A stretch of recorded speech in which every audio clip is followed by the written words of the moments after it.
Day 3 of the 2025 NFL Draft is underway, but the Dolphins unexpectedly changed plans with the early chapters. We're exploring the Dolphins' early Day 3 strategy here today on Locked On Dolphins.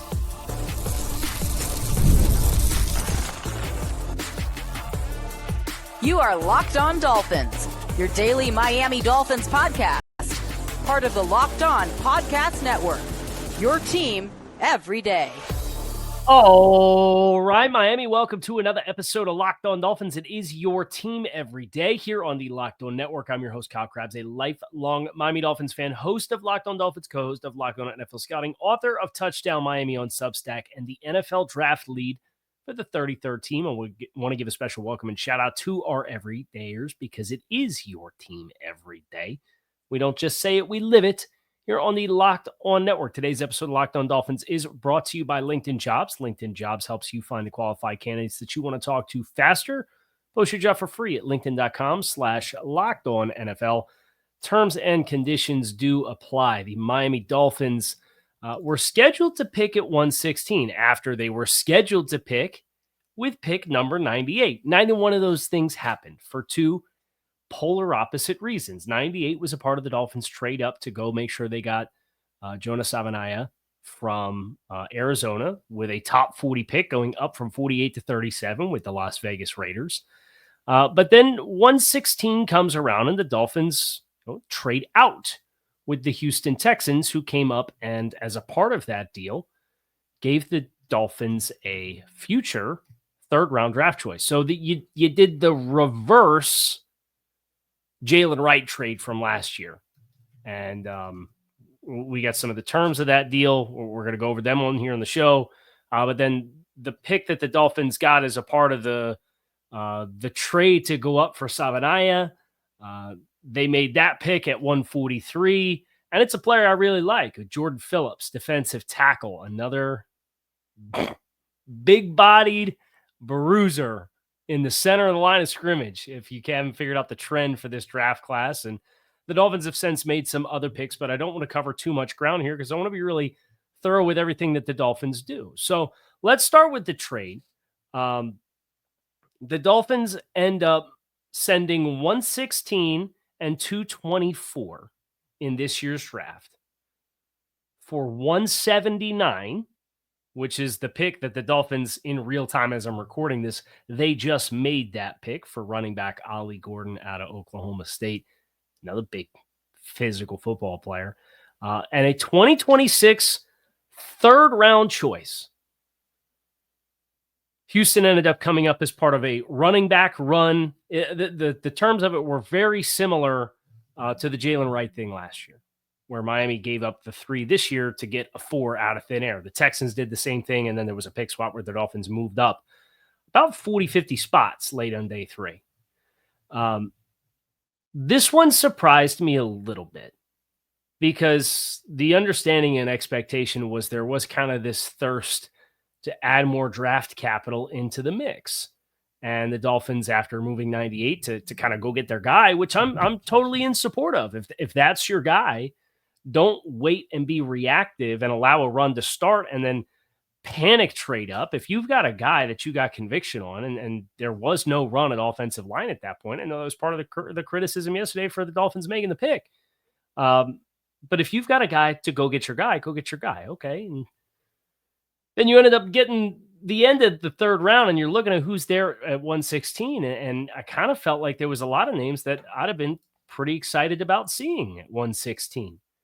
The Dolphins either didn't think so, or they said, hey, this value is too good to pass up. So while it surprised me at first that you would move out of 116 for a future 3 and a pick swap later in the draft, I did stop and think about it as all of these picks are rolling in, and I considered, from what I understood about the process and what they were interested in achieving, it was phrased as they're looking to add more draft capital. They're looking to kind of get back to their roots and start to build through the draft. Well, that doesn't have to be a one-year thing, and I know everybody's expecting a lot of the moves that the Dolphins are making right now to be short-term or 1 year or right now fixes because there's perceived pressure on the football team. But nothing that they've done the free agency strategy, the shedding of veteran contracts off the books, potentially, the willingness to trade some of your better players for your long-term health and benefit. None of it really, not spending like crazy and restructuring all your contracts and how you handled, existing contracts on the books. They didn't really give you the messaging at any stop along the way that, yeah, we're feeling the heat. We got to pick it up and go. Right. So in a vacuum, you traded a 4 away to get a pick that's a round higher next year, and you moved up like 50 spots later in the draft. The math works out in Miami's favor, although there's different ways that people choose to quantify a future asset versus a this year asset when you're operating in the draft. But the deal being done, you say, okay, well, Miami now is going to sit here and they're going to have a 1, a 2, and 2 3s with potential for 2 4s, courtesy of Javon Holland and the compensatory pick formula. That is going to be a moving target. That is not a sure thing. But the compensatory formula and free agency calculations, that closes on Monday at 4 p.m. So if you're expecting the Dolphins to finish this draft and then kind of add some veteran players, which is what I'm expecting the team to do, I would expect they're not going to sign anybody tomorrow or on Monday until after 4 p.m. because they've given themselves a chance with how they chose to handle free agency to potentially be stacked with a 1, a 2, 2 3s, and 2 4s now.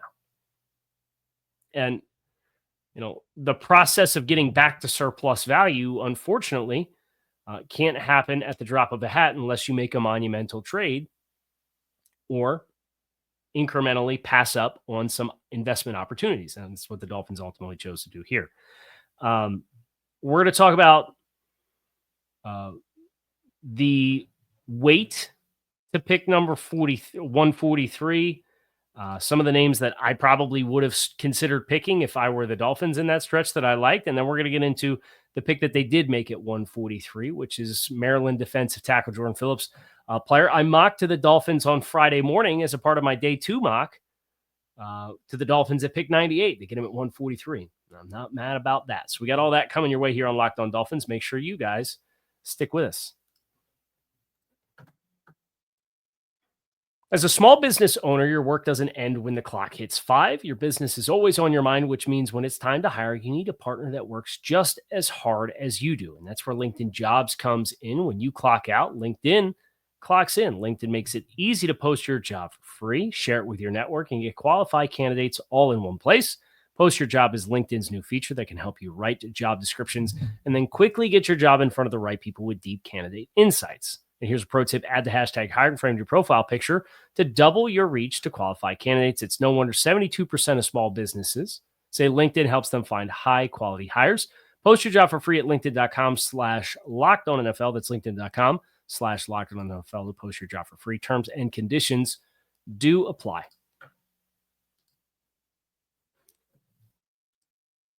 So I have the draft queue here up and some names between the pick at 143 and the pick at 116 that they moved out of. You kind of saw this running back run start where you had Trevor Etienne and Woody Marks, who was the player that the Texans traded up for, and then Jarquez Hunter and Dylan Sampson winning this stretch. And all of that happened either the pick right in front of Miami and the pick where Miami actually stuck and made their pick. So not that I would have been super dialed in on going at that position. And I actually kind of, frankly, if I'm cheating here and I get ahead of myself and talk about something we're going to talk about on another show with the pick of Ollie Gordon. Ollie's a big physical downhill back with a lot of size who wins in pass protection. And that's kind of the Alexander Madison archetype. And a player that can push him for that role on the offense, I'm not mad about that ad one bit. Totally fine. And I think the value is totally appropriate. But you had some offensive linemen. You had a couple of defensive backs. You had a tight end I would have liked. Like Billy Bowman goes 2 picks after you trade out. The safety from Oklahoma. Lathan Ransom, who I had rated as a top 90 player He went 122 to Carolina, within 10 spots of when Miami ultimately trades out. Malachi Moore from Alabama I actually liked quite a bit as well. I had him ranked 143rd overall on my universal draft board. I'd heard in more than one place from more than one person, including people that are also very well plugged in on kind of this Dolphins process, that Quincy Riley was a name that they liked. The corner from Louisville, as you kind of assess what they are doing at defensive back. They did ultimately at 150 make a pick. Again, those fifth round picks after Jordan Phillips are for another show, so that we can be as thorough as we possibly can. But you had Elik Ayumanor, wide receiver, went 136 to Tennessee. He was a player I really liked. That second round grade on him. There's some medicals, a pretty extensive list of lower body injuries, a shoulder injury, a collarbone injury, like kind of the kind of laundry list you'd figure comes with a guy who is highly coveted and falls outside the top 125, right?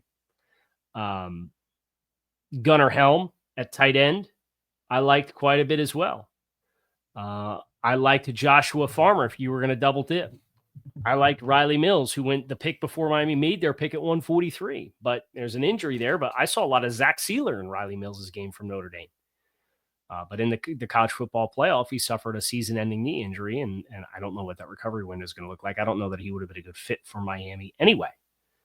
Carson Vincent, offensive tackle, Alabama A&M. I think it's a super toolsy type of player.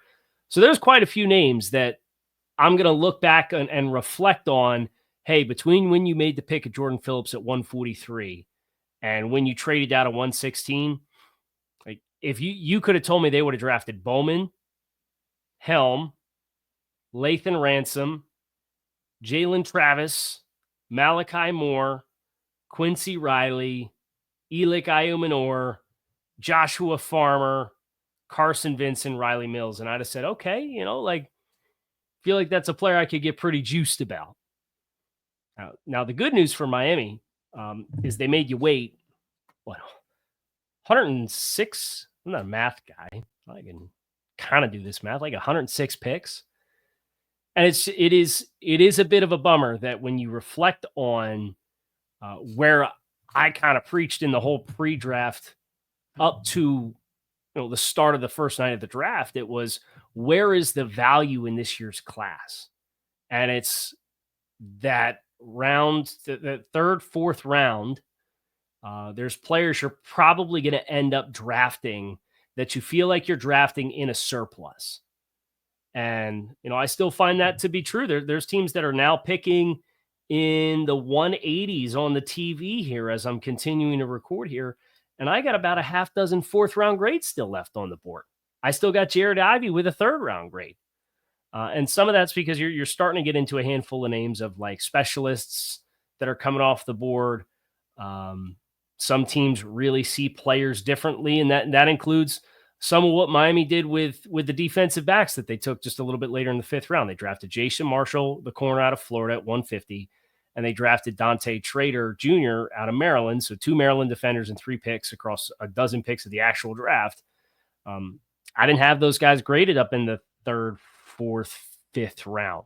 And that doesn't mean there's not going to be a pathway for success. And realistically, the margin between being a fifth or sixth round grade and being a seventh in UDFA, well, my scoring scale is like 2 points out of a 100-point scale. So it can be pretty narrow, but you get so saturated with players kind of in that bell curve of distribution of grades that there were guys that I thought sat a little bit higher up on the positive end of the bell curve in the 50th percentile that I think are surplus value. And I do think Miami got one of those with what they drafted with Ollie Gordon, who from a universal standpoint perspective, was my 147th ranked player that they got at 179. So there's a bit of a, I don't want to say it's, I like a lot of what the Dolphins have done. But as I sit here and reflect on where I felt the most surplus value could be for the team, they kind of went the other way on me versus what I expected they were going to do. And I get it. Like the trade proposition and adding the 3, that's really good value. And if you had conviction in what you thought the depth was going to be and who's going to be there and waiting for you, when you made your picks in the 150s and 140s, then okay, then you bypass it and you roll forward with your process and you cash out on that really good value opportunity that came your way. But it does just sting a little bit that I kind of felt they were going to look to add more, and they zagged instead of zigged, and they actually picked less, and they didn't pick it all in the third or the fourth round, because 143 ended up being it was one of this the fifth pick in the fifth round when it was all said and done. So I want to get to Jordan Phillips, though, who he is as a player. I mentioned already, I mocked him at 98 to the Dolphins on my day 2 mock for the 33rd team. I'm really excited about his potential, his youth, his upside, his build, his style of play.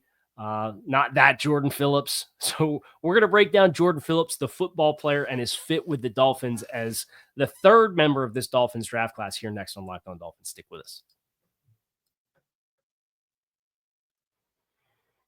The NBA playoffs are here, and FanDuel is giving new customers an incredible way to get in on all of the action right now. When you join FanDuel and place your first $5 bet, you'll get $250 in bonus bets if your first bet wins. I love how FanDuel makes betting easy, whether you're betting on the Heat or betting on all your favorite player props, from three-pointers to steals and assists.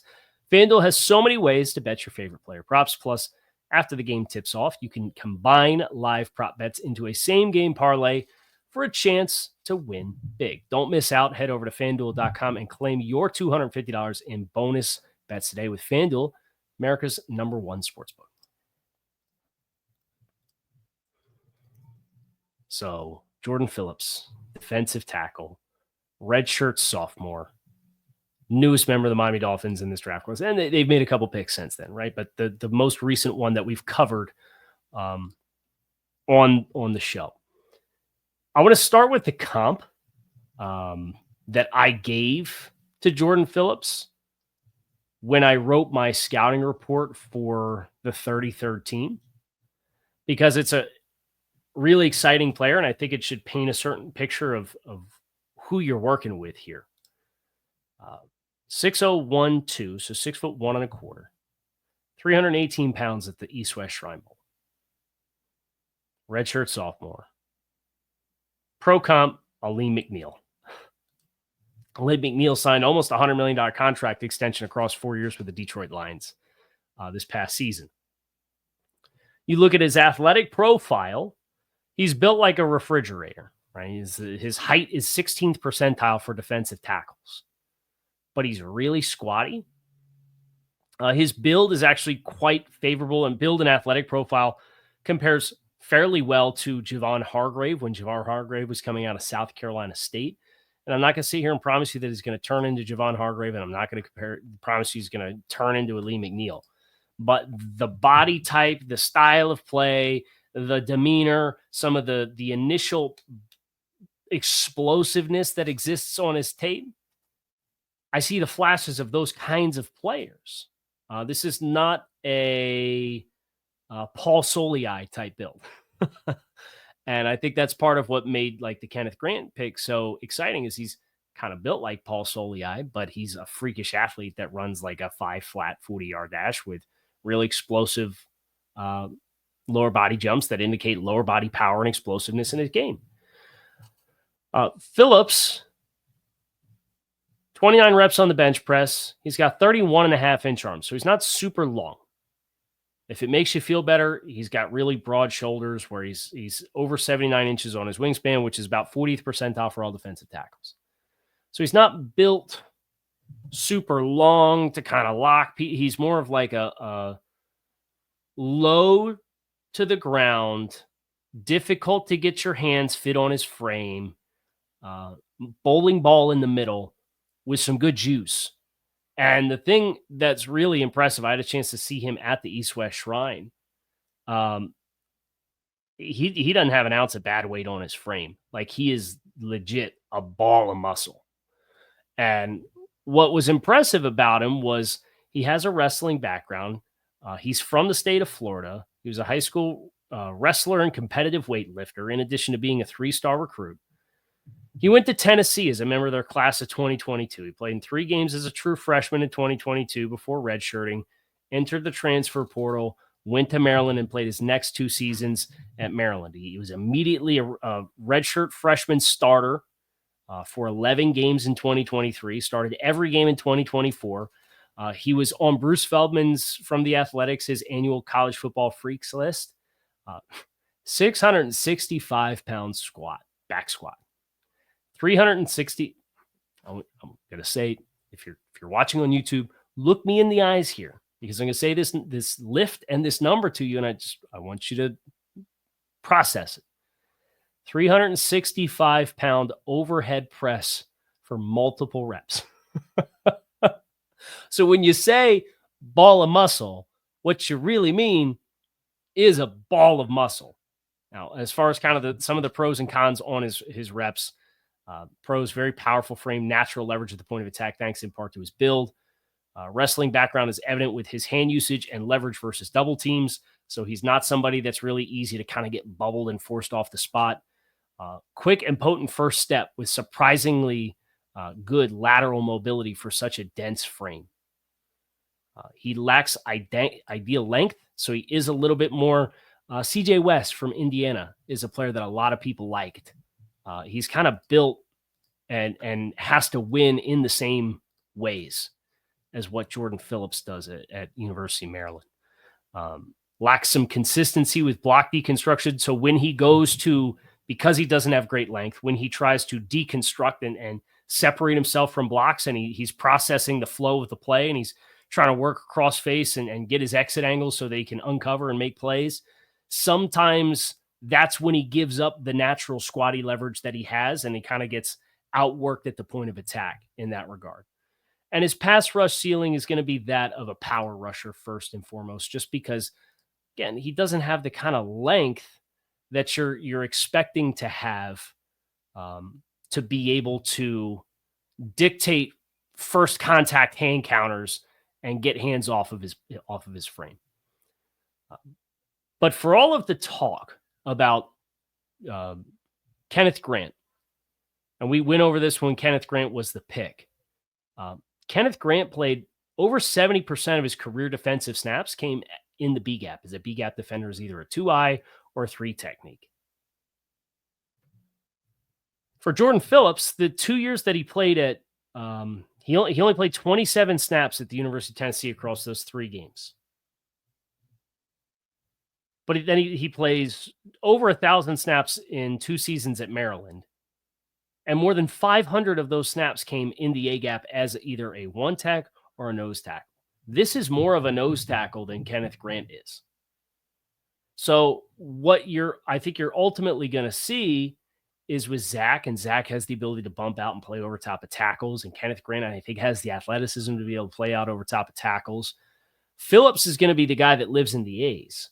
And because he doesn't have great length, it's more, okay, can you be a brick house A-gap defender who can hold a point of attack and let stuff flow, and then Kenneth Grant can utilize some more of his explosiveness to shoot gaps and be like somebody that's really difficult to win angular blocks on because of his mass and explosiveness. So as I'm trying to piece together the front when they go odd front, or when they go 4 down, but maybe they go into an over front and they kind of bump the front over to kind of compensate for the formational strength, I think these two guys can play off of each other quite well. So he's kind of built like if Benito Jones was built like a bodybuilder or like a competitive weightlifter, instead of just being like a really dense guy all around that I don't want to call Benito like he doesn't have a sloppy build or anything like that, but he's built like an actual bowling ball, where Jordan Phillips is built like a refrigerator, if that makes sense. So I like this pick a lot. From a value perspective, I had a 3rd round grade on this cat. He was, for my 33rd team rankings, he was my 103rd ranked player in the class. For my Dolphins specific big board, he was 101st. And as I said, I saw the vision here. I'm bought in on this being somebody who has a ceiling, but I think has kind of an unsexy base defense role that he can play for you on the jump. And he's young. That's the biggest thing about Jordan Phillips is he's on draft day today. He's 20 years old still. He's not going to turn 21 until after he presumably gets his rookie contract signed. So very young, redshirt sophomore into the mix. The Dolphins invested into turning a weakness into a strength. I like that vision. Now they've went out and they've gotten some competition at some other spots along the way, and we'll talk about those and some more content that's coming your way soon here on Locked On Dolphins. But that's going to do it for this episode of the program. Kyle Krabs, keep it locked in right here on Locked On Dolphins. It is your team every day. Appreciate you guys as always. Make it a great rest of your Saturday. Enjoy the rest of the NFL draft. I'll be back to talk to you all about some of the more new members of the Miami Dolphins soon.